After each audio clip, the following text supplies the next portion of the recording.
100,000 acres, smoke billowing from the Grand Canyon. A Utah fire prompting a state of emergency. And this one in California exploding in size, forcing evacuations. Down south, flooding and millions under extreme heat alerts and a severe storm threat on the way tonight. The urgent police search underway in Montana. He is believed to be armed and extremely dangerous. Authorities warning people to be on the lookout if they leave their homes while they try to track down this man wanted in a deadly mass shooting. A suspect accused of threatening lawmakers. Police make a shocking discovery as they move in to make an arrest. Inside the home, 14 explosive devices. Nationwide protests against the Trump administration as federal officials open a new investigation into the special counsel who charged President Trump. The event that has 1 million young people turning out to hear Pope Leo. We're live from Rome. Caught on camera. Burglars making a bold daytime robbery. What police are learning from this video and the new warning for homeowners tonight. Katie Ledecky making history once again in the pool. They look like humans and they could be the workers of the future. Why humanoid robots are on the rise across the country. And there's good news tonight about a hero who came to the rescue and the bond these moms will share forever. This is NBC Nightly News with Jose Diaz-Balart. Good evening. We begin tonight with a dangerous situation unfolding out west. This was the scene in Central California today. Firefighters trying to contain the Gifford fire. In Utah, the Monroe fire is prompting the governor there to declare a state of emergency. But it's not just the fires. We're also seeing really bad air quality in Chicago, just as thousands turn out for the Lollapalooza Music Festival. And down south, even more flooding. And now, millions under a heat alert. Our Dana Griffin is tracking it all for us tonight. Tonight, remote wildfires out west, forcing new evacuation orders overnight as the Gifford fire burns in Central California. But there's good news. Burn scars from a previous fire helping firefighters gain the upper hand.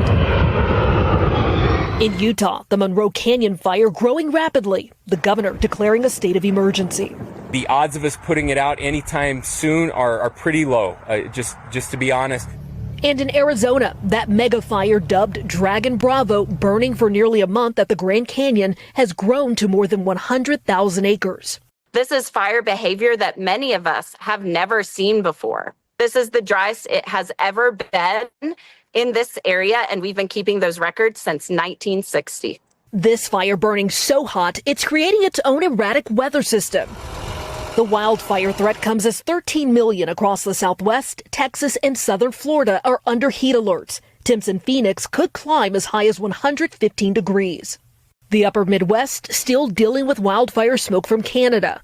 Chicago's iconic skyline barely recognizable. It's weird to see downtown all hazy like that. Lollapalooza festival goers feeling the impacts too. Fireworks on top of the air quality, it was kind of like, this is a lot, and my lungs started to hurt. It comes as the South saw flooding late Friday.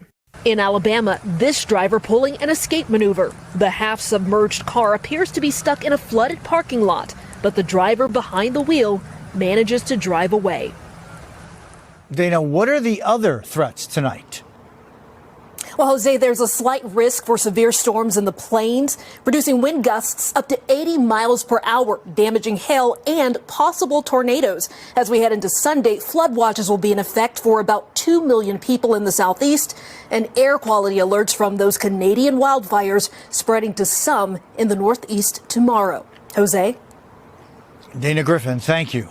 An urgent search is underway at this hour in a small Montana town where people are being asked to remain very alert while they try to find the suspect in a deadly mass shooting.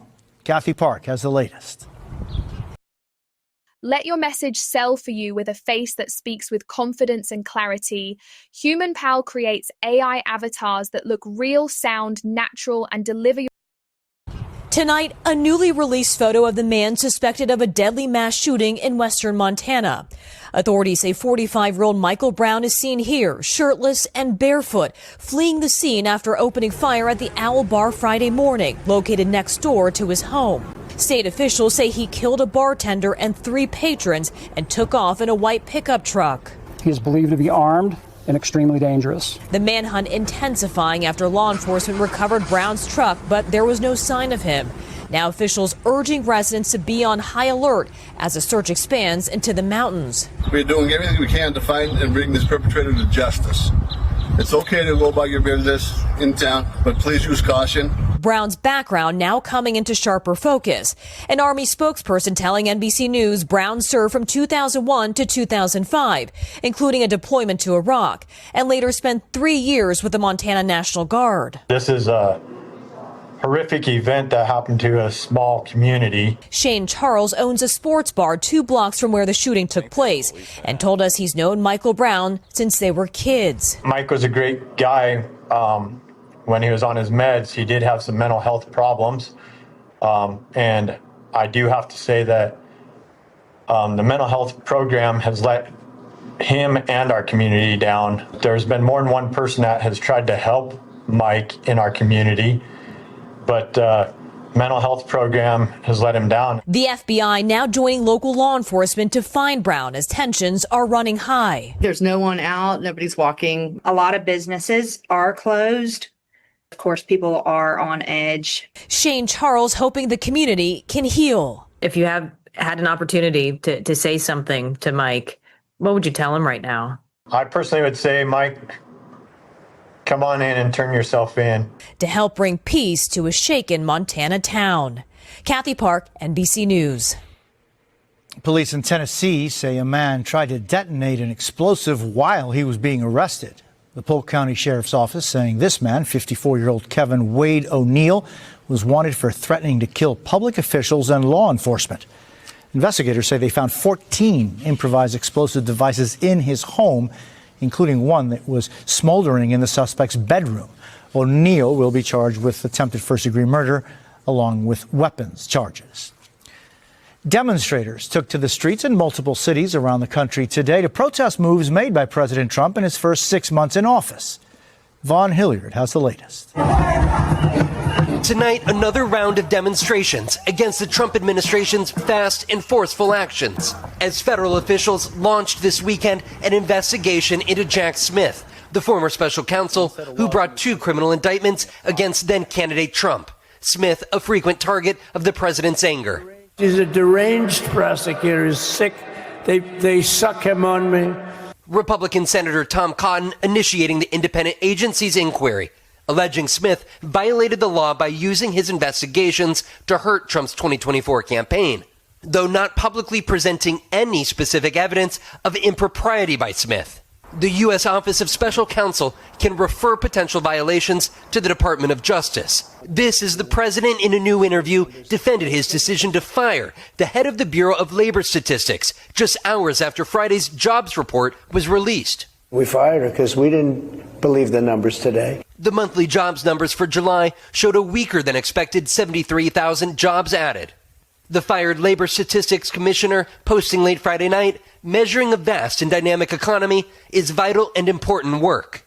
In that same interview defending the firing, President Trump once again refusing to rule out the possibility that he would pardon convicted Jeffrey Epstein co-conspirator Ghislaine Maxwell, after the Bureau of Prisons confirmed this week that it had moved her to a minimum security prison camp in Texas.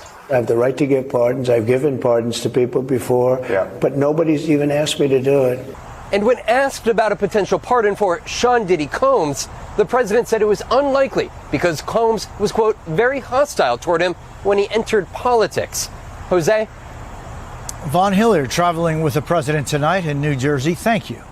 In the Middle East tonight, President Trump's envoy, Steve Witkoff, meeting with families of Israeli hostages still being held inside Gaza. Witkoff telling them that the war is close to ending and that the Trump administration is committed to bringing those hostages home. It comes after he made a rare visit inside Gaza on Friday.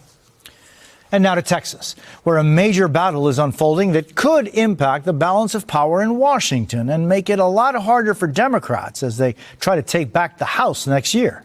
Ryan Chandler reports. 9:27 a.m. Tonight in Texas, a power move that could reshape politics nationwide. State Republicans answering President Trump's call for rare mid-decade redistricting, redrawing the map to make congressional districts more red. This map was politically based, and that's totally legal, totally allowed, and totally fair. This gerrymandered map is designed to create 5 more Republican seats in the House, which could expand the GOP's thin control of Congress. This is not normal. This is not democracy. Texas Democrats call it a presidential power grab. You've got these Texas Republicans that are just rolling over and giving Trump what he wants because he's asked for it. It's an affront to every citizen, not only in Texas, but the nation.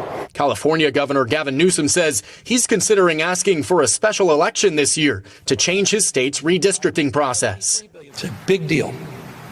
I don't think it gets much bigger, but I'm not going to sit back any longer in a position, the fetal position, in a position of weakness, when in fact California could demonstrably advance strength. Illinois and New York also say they're exploring ways to counter Texas's move. Experts warn this could kick off a national redistricting race. This really ushers in an age where you can redistrict constantly. And so every time one of the parties in control loses a district, you might see them go back in and change the district so they can win it back. And I think that's really troubling because it means elections mean less, voters have less control. All eyes on Texas with control of the country. Let this soft mineral melt under your tongue to improve vision so you can say goodbye to your optometrist for good. Did you know there is a natural way to enhance your eyesight that only around 3% of the population even knows exists? At the Global Institute of Vision Studies, scientists have developed a unique tart liquid that can improve eye health and at stake. And Ryan joins me now from Austin. And Ryan, the fight in Texas isn't over yet. No, Jose, we expect the full Texas House to try and put this up for a vote early next week. Meanwhile, state Democrats tell me all options are on the table to try to block this, including a potential quorum break. They would have to flee the state under possible risk of arrest to try and stop business here at the Capitol. Jose. Ryan Chandler in Austin, Texas, thank you. And to Rome now, and Pope Leo XIV taking center stage at a massive event. Up to 1 million young Catholics turning out. Claudio Lavanga is there for us tonight. Claudio, good evening.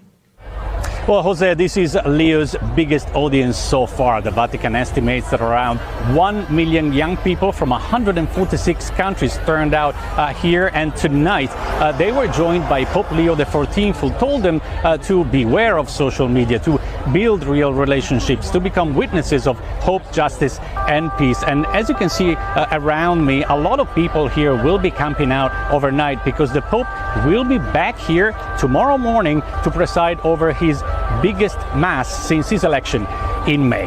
Jose? Claudio Lavanga near Rome, thank you so much. Still ahead tonight, wild video of a home burglary and the new warning from police that homeowners need to watch out for. That's next. Back now with dramatic video of a burglary caught on camera and the warning by police to homeowners. Sam Brock reports. New surveillance video from a California home outside Los Angeles shows 3 masked men fleeing with duffel bags full of stolen goods. Neighbors say their yard was used in this latest heist. This is where they jumped through. NBC LA obtained exclusive video inside the home of yet another brash break-in. The homeowner not wanting to appear on camera, but showing his ransacked house. I don't open the door for nobody no more. The businessman says the thieves took jewelry, valuables, and nearly $100,000 of cash he had in a safe. They ran off through here. People from the home next door in Downey, California, said the robbers appeared disguised. It looked like vests, like they had on. They looked like Amazon workers. The victim telling NBC LA it all occurred just moments after he left his home, leading him to believe he was being watched. Drop off my wife. The alarm calls me. Friday's invasion, just the latest burglary gripping the region, shaped by a similar hallmark. Thieves often using hidden surveillance cameras, seeming to know exactly when homeowners are and aren't around. What is really standing out to you the most? What's standing out the most in the recent increase in burglaries at residents is the information that these suspects have prior to entering these homes. They know when you're at home, when you're leaving your residents. In the last few weeks, sports stars, Hollywood execs, and everyday residents alike have been victimized. Law enforcement is warning residents to protect themselves with cameras of their own, saying any visuals make a huge difference in finding those responsible. Sam Brock, NBC News. We're back in a moment with the rise of robots and how they could be the key for the future of one city. Plus, Katie Ledecky once again making history today. We're back with another historic victory from Katie Ledecky. The Olympic superstar just won an 800-meter freestyle today. That makes her the first swimmer to capture a 7th world title on one event. For Ledecky, this was her 23rd world title and her 30th world medal. Now to a closer look at humanoid robots on the rise in the tech world. Our Maggie Vespa went to see one man's mission that could turn the Motor City into a hub for the future. It's a robot. Shot along a busy Detroit street, a mind-blowing viral video racking up millions of views. Look at he's waving at him. The star, Zion, a Chinese-built high-tech humanoid robot purchased and controlled by entrepreneur Art Cartwright. Yeah, he's mapping right now. It learns its surroundings with AI. Want to shake my hand? While regularly drawing crowds, shaking hands with police, and cozying up to firefighters. Did you know this was in Detroit? No, we didn't. Have you ever seen something like that before? No, it's my first time. Child's play compared to Cartwright's warehouse. Welcome to the Interactive Combat League, live-streamed cage matches drawing fighters in 9-foot-tall robot suits from around the country. These spectacles key to Cartwright's mission, getting Motor City invested in the booming robotics industry. Detroit has always been the innovative city in America. I do see it being this hub in America for spearheading this robotic industry. That vision has merit. Research shows more than half of robotics orders typically come from the auto industry, a point that for some sparks concerns about the future of factory jobs. But this year, Detroit tried something new, hosting the Global Automate 2025 conference. And as more industries, including hotels and hospitals, explore using robots, multiple experts tell NBC News Motor City is poised to attract major employers developing them. Move that leg up.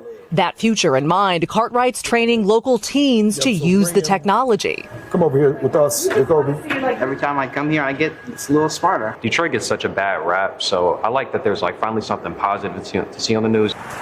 A grassroots push to transform Motor City into a hub of the future. Nice to meet you. Maggie Vespa, NBC News, Detroit. That's so cool. When we come back, there's good news tonight about a special bond connecting these moms forever. I started Tai Chi at 50. Now I'm 68, and doctors ask me for it. There's good news tonight. So often the good news doesn't get as much attention as the bad. So every Saturday we highlight the many people who spread joy and love. And these are just some of those stories this week. Hello to hey, hello to you. This is a sound of friendship. And how do you do? Beautiful. You all did an amazing job. That's Elisa Marquesky Hickey in her class for moms and their babies in Las Vegas, thanking her fellow moms after they surprised her by learning their class song in sign language. Hello to hey, hello to you. At first, when Elisa learned her son Hank was born deaf, she felt lonely navigating his needs as a new mom. But then they began to sing to us the Hello song. Hello. And it had been a long time since I had felt so included and cared for. What a joy to share that with my son. And what a joy to share that when we needed it most. How's it feel? For 16-year-old Alessandra, a life-changing moment. Close your eyes. She was diagnosed with alopecia as a baby and had never seen herself with hair before. You never tried to wiggle? So you just own yourself. Yeah. Her parents told her they were traveling to New Orleans for a work trip, but they really went to Wigs by Tiffany. What a great surprise for you today. That was where Tiffany Calix was holding an event to give kids with medical hair loss free wigs and a photo shoot. But it's not something I'll ever get used to because it is such a life-changing moment. When I saw her at such a young age get so emotional, it made me feel like, wow, like I'm really making an impact in her life.